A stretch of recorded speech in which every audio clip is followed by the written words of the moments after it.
किशन अपनी रेहड़ी पर खड़ा चारों तरफ उम्मीद भरी नजरों से देख रहा था। उसे विश्वास था कि कोई ना कोई ग्राहक जरूर आएगा जो उसके गर्मा गर्म आलू के पराठों का स्वाद चखेगा। लेकिन काफी देर बीत जाने के बाद भी उसकी रेहड़ी पर कोई नहीं आया। किशन गरीब था।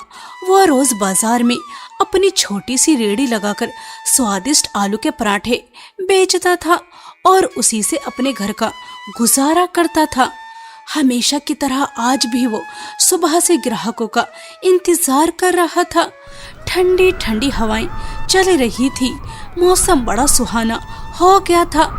किशन ने एक लंबी सांस ली और धीरे से बोला, आज तो मौसम कितना अच्छा हो गया है। ऐसे मौसम में तो लोगों को गर्मा गर्म आलू के पराठे खाने का मन जरूर करेगा, लेकिन पता नहीं कोई ग्राहक क्यों नहीं आ रहा। वो उदास होकर सोच ही रहा था कि तभी गांव के कुछ लोग उसकी रेहड़ी की तरफ आते दिखाई दिए। उन्हें देखकर किशन के चेहरे पर हल्की सी मुस्कान आ गई। आइए भैया, बताइए, पराठे में तीखा हल्का रखना है या थोड़ा तेज?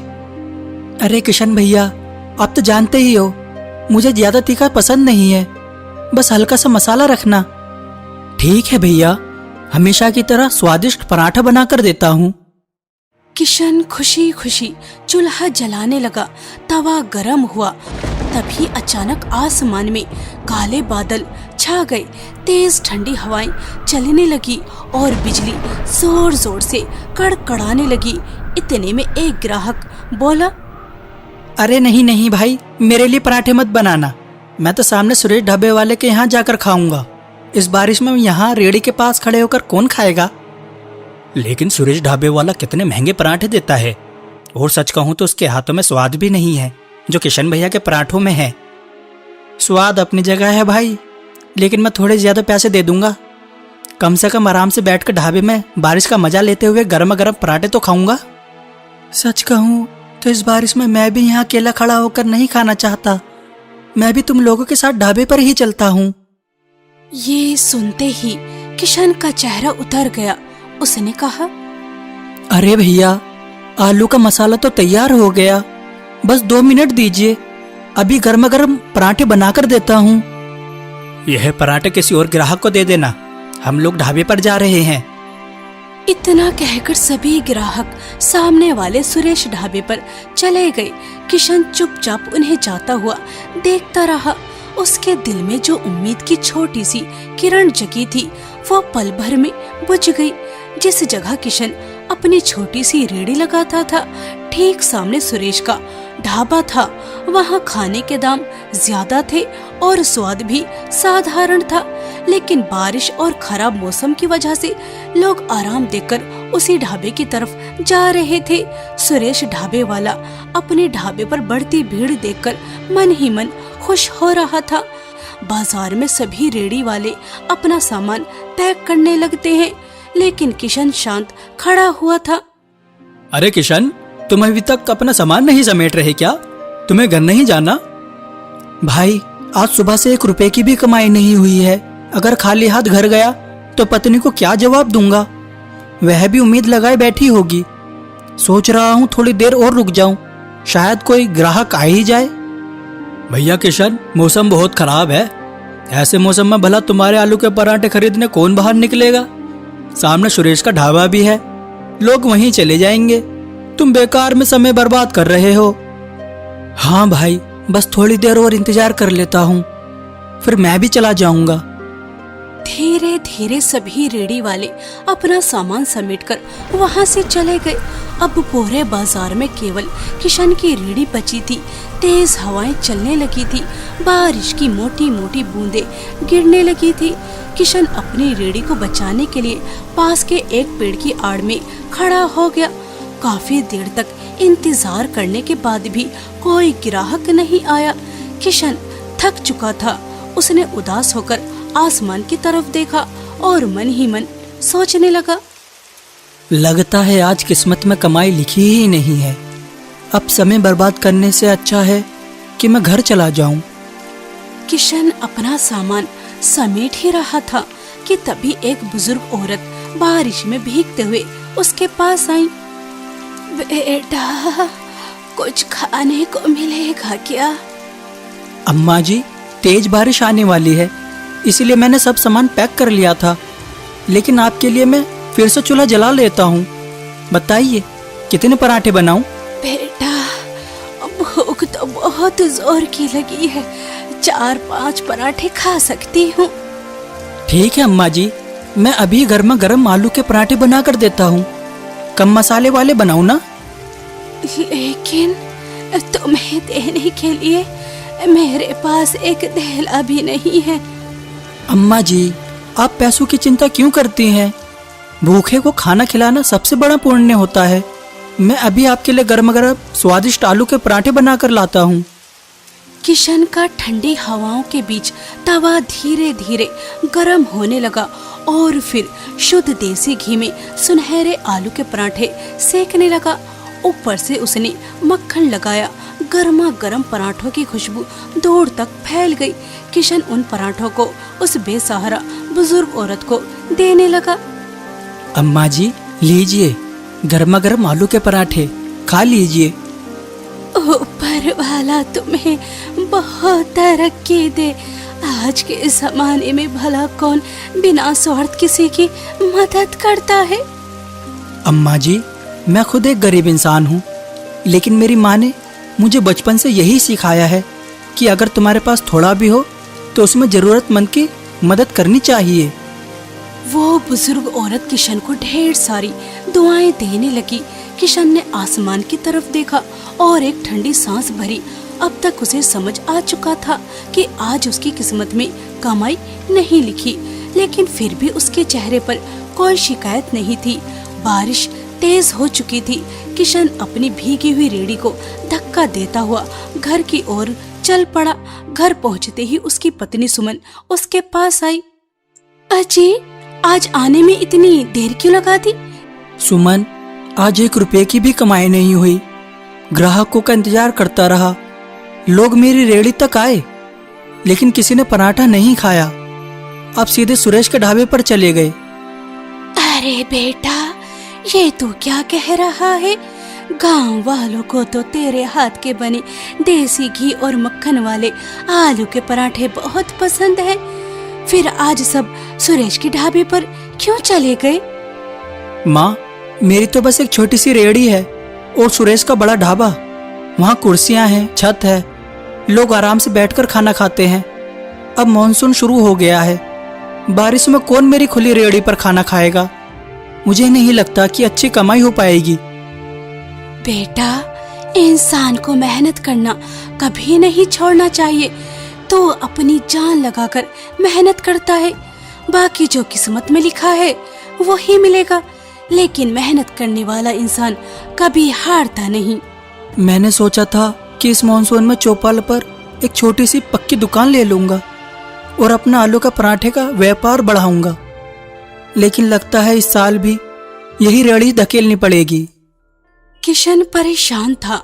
मानसून का मौसम शुरू हो चुका था और लगातार बारिश की वजह से उसकी रेड़ी पर ग्राहक बहुत कम आने लगे थे। उसे चिंता सताने लगी थी।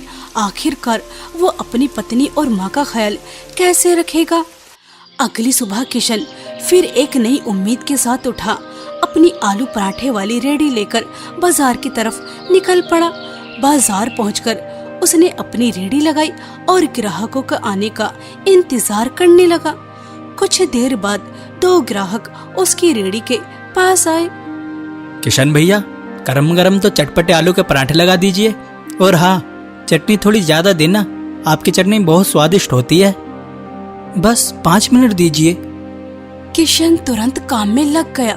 थोड़ी ही देर में उसने घी में सने हुए गर्मा गर्म पराठे चटनी के साथ ग्राहकों को परोस दिए। उसी समय शहर से आए 2 अमीर आदमी वहां पहुंचे। उन्होंने महंगे सूट बूट पहन रखे थे। उन्हें देखकर पास में ढाबा चलाने वाला सुरेश जोर से आवाज लगाने लगा। अरे भाई साहब, इस छोटी सी रेड़ी पर खड़े होकर पराठे खाना आपको शोभा नहीं देता। आइए मेरे ढाबे पर, आराम से बैठकर बढ़िया खाना मिलेगा। भाई, जब आपके ढाबे पर ग्राहक आते हैं तब मैं उन्हें अपनी रेहड़ी पर नहीं बुलाता। फिर आप मेरे ग्राहकों को क्यों बुला रहे हो? अरे किशन, यह शहर के बड़े लोग हैं। अगर तेरी रेहड़ी के पराठे खाएंगे तो हमारे गांव का नाम खराब होगा। इन्हें मेरे ढाबे पर आने दो। सुरेश भाई, ग्राहक को रोकने वाले न आप और न मैं। यह उनकी अपनी मर्जी है कि उन्हें कहाँ खाना पसंद है। मेरी नाक दूर से ही खाने की खुशबू पहचान लेती है। तुम्हारे पराठों की खुशबू ही बता रही है कि स्वाद भी लाजवाब होगा। 2 पराठे मेरे लिए और 2 मेरे दोस्त के लिए। जल्दी से बना दो। ये सुनकर किशन के चेहरे पर हल्की सी मुस्कान आ गई। कुछ ही देर में किशन ने गर्मा गर्म आलू के पराठे चटनी और रायते के साथ उन दोनों के सामने परोस दिए। वाह भैया, यह आलू के पराठे तो कमाल के हैं। इतने स्वादिष्ट पराठे तो मैंने बड़े बड़े महंगे रेस्टोरेंट में भी नहीं खाए। एक पराठा और खिलाइए और कुछ घर के लिए भी पैक कर दीजिए। धन्यवाद साहब, लेकिन असली स्वाद मेरे हाथों में नहीं, हमारी ईमानदारी में है। इन पराठों में जो मसाले पड़ते हैं वो बिल्कुल शुद्ध होते हैं। मेरी माँ और पत्नी अपने हाथों से सब तैयार करती हैं। हम खाने में कभी भी मिलावट नहीं करते। बस इसी ईमानदारी और मेहनत को कभी मत छोड़ना। याद रखना, मेहनत और सच्चाई इंसान को एक दिन बहुत ऊंचा जरूर ले जाती है। अच्छा, कितने पैसे हुए? साहब, पूरे 200 रुपए हुए। वो शहरी व्यक्ति जैसे ही जेब से अपना वॉलेट निकालने लगा, उसका चेहरा अचानक उतर गया। अरे, यह क्या? भैया माफ करना, लगता है मेरा वॉलेट कहीं गिर गया है।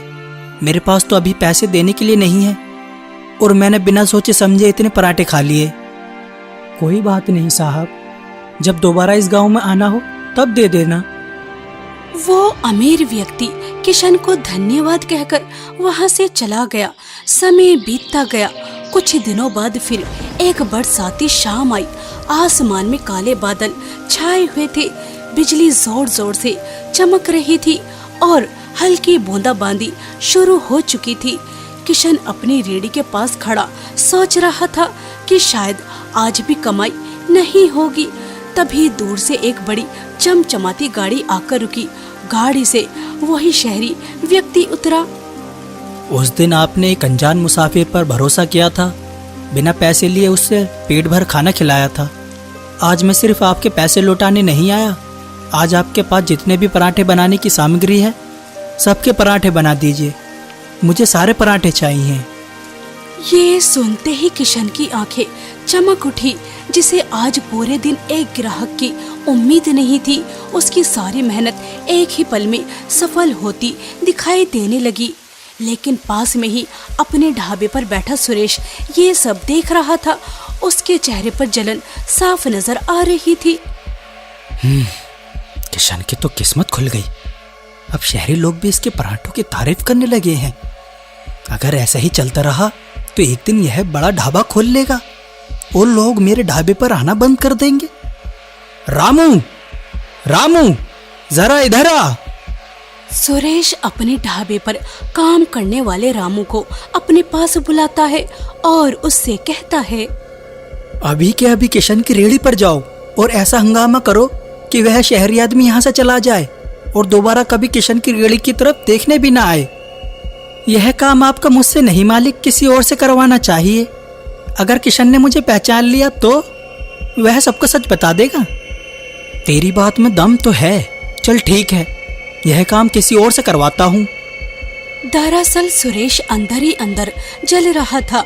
अब तक बाजार में सबसे ज्यादा ग्राहक उसी के ढाबे पर आते थे, लेकिन पिछले कुछ दिनों से लोग किशन के स्वादिष्ट आलू के पराठों की तारीफ करने लगे थे।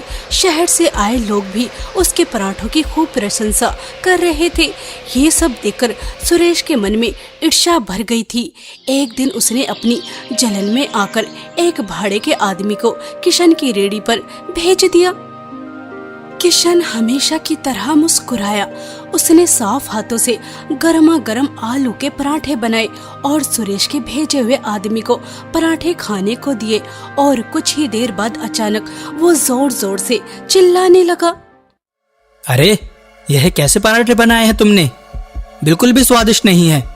इन्हें खाते ही मेरे पेट में दर्द शुरू हो गया है।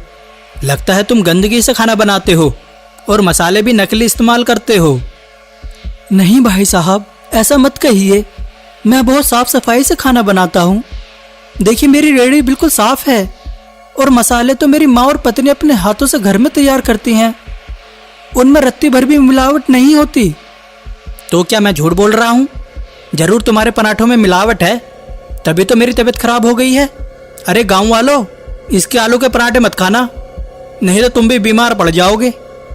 किशन भाई, 2 पैसे ज्यादा कमाने लगे तो तुमने बेईमानी शुरू कर दी। मसालों में भी मिलावट करने लगे। गांव वाले तुम पर भरोसा करके खाना खाते हैं और तुम उन्हीं के साथ धोखा कर रहे हो। सुरेश भाई, मैं भूखा रह लूंगा लेकिन बेईमानी का 1 रुपया भी नहीं कमाऊंगा। मेरे आलू के पराठे में रत्ती भर भी मिलावट नहीं है। मैं हमेशा साफ सफाई और ईमानदारी का ध्यान रखता हूँ। लेकिन सुरेश और उसका भेजा हुआ आदमी लगातार हंगामा करते रहे। उनकी बातें सुनकर ग्राहक आपस में बातें करने लगे। क्या पता सच में मिलावट हो। अगर पराठे खाकर हमारी तबीयत खराब हो गई तो? धीरे धीरे सभी ग्राहक वहां से हटने लगे। किशन बार बार लोगों को समझाता रहा, लेकिन उस समय कोई उसकी बात सुनने को तैयार नहीं था। अपनी मेहनत और ईमानदारी पर झूठा आरोप लगता देखकर किशन का दिल टूट गया। शाम को उदास होकर वो घर लौटता है। अरे बेटा, तू गांव वालों की बातों की इतनी चिंता क्यों करता है? वो शहरी बाबू, क्या नाम है उसका, विजय, वो तो हर हफ्ते तेरी रेहड़ी से सारे पराठे खरीद कर ले जाता है। इस मानसून में उसी के भरोसे हमारा गुजारा हो जाएगा। माँ, मेरे पराठों में मिलावट की बात पूरे गांव में आग की तरह फैल चुकी है। आपको क्या लगता है जब विजय बाबू यह सब सुनेंगे तो वह मेरे पराठे खरीदेंगे? नहीं माँ, अब कोई मुझ पर भरोसा नहीं करेगा। बेटा, सच कभी छुपता नहीं। हमने कोई बेईमानी नहीं की। हमारे मसाले शुद्ध हैं। एक दिन गांव वालों को ये बात जरूर समझ आएगी कि तूने कभी कोई बेईमानी नहीं की। तू ईमानदार है। सुमन और कावेरी किशन को हिम्मत देती रही। अगले दिन किशन फिर एक नई उम्मीद और हल्की सी मुस्कान के साथ बाजार में अपनी रेहड़ी लगाता है। वो ग्राहकों के आने का इंतजार करने लगता है। तभी सुरेश ताना मारते हुए कहता है, अब यहाँ बैठकर मक्खियाँ मारने से कोई फायदा नहीं है किशन। तेरे पास अब कोई ग्राहक नहीं आने वाला। किशन चुपचाप उदास होकर बैठ जाता है, जबकि सुरेश मन ही मन मुस्कुरा रहा होता है। कुछ देर बाद अचानक एक चमचमाती महंगी कार आकर किशन की रेहड़ी के सामने रुकती है। कार से वही अमीर शहरी व्यक्ति विजय उतरता है। किशन तुरंत खड़ा हो जाता है। साहब, आप गांव वालों की बात पर विश्वास मत कीजिए। मेरे मसाले बिल्कुल शुद्ध हैं। मैं पूरी ईमानदारी से काम करता हूँ। मेरे आलू के पराठों में कोई मिलावट नहीं है। एक बार फिर से खाकर देखिए, यह सब झूठी अफवाह है। किशन, मैं किसी की बातों में आने वालों में से नहीं हूँ। तुम्हारे आलू के पराठे सच में बहुत स्वादिष्ट हैं। तुम्हारे हाथों में अलग ही स्वाद है, लेकिन उससे भी ज्यादा मुझे तुम्हारी ईमानदारी और सच्चाई पसंद आई। इसलिए मैं तुम्हारे साथ काम करना चाहता हूँ। साहब, मैं कुछ समझा नहीं। आप मेरे साथ कैसा काम करना चाहते हैं? मैं बहुत समय से अपना व्यापार शुरू करने के बारे में सोच रहा था।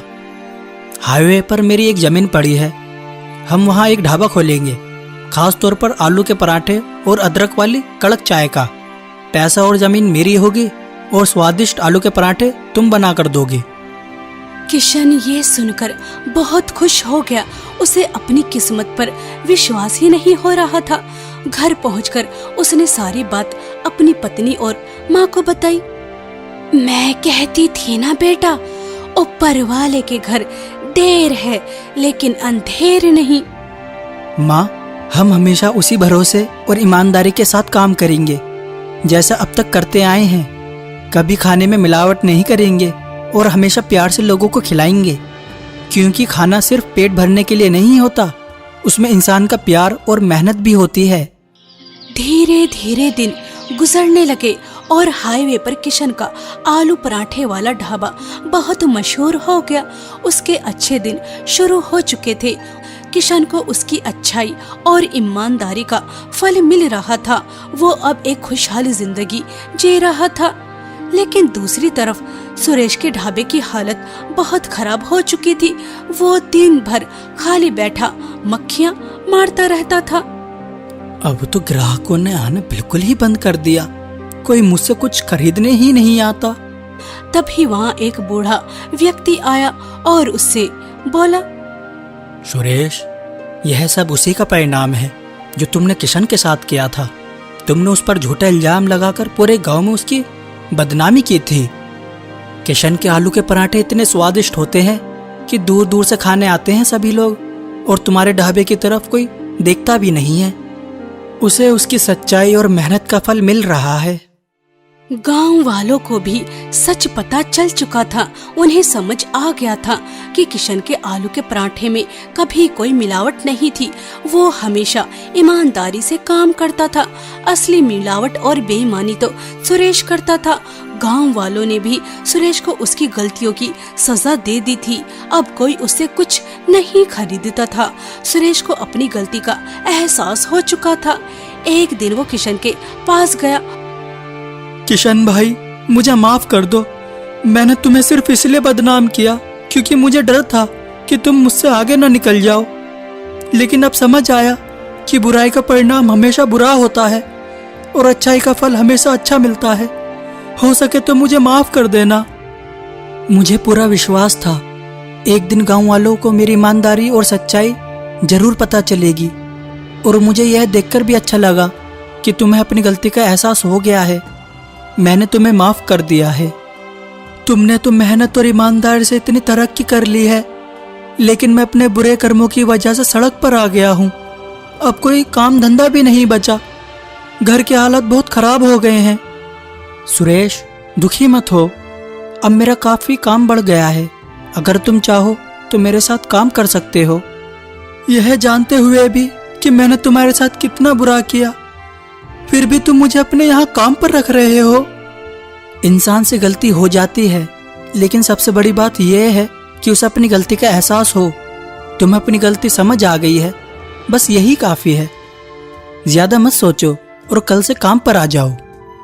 किशन की ये बातें सुनकर सुरेश की आंखों में आंसू आ गए। उस दिन के बाद सुरेश ने भी ईमानदारी और मेहनत के रास्ते पर चलना शुरू कर दिया।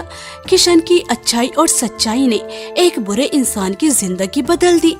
इसीलिए हमें हमेशा सच्चाई और ईमानदारी के रास्ते पर चलना चाहिए, क्योंकि अच्छाई का परिणाम हमेशा अच्छा ही होता है।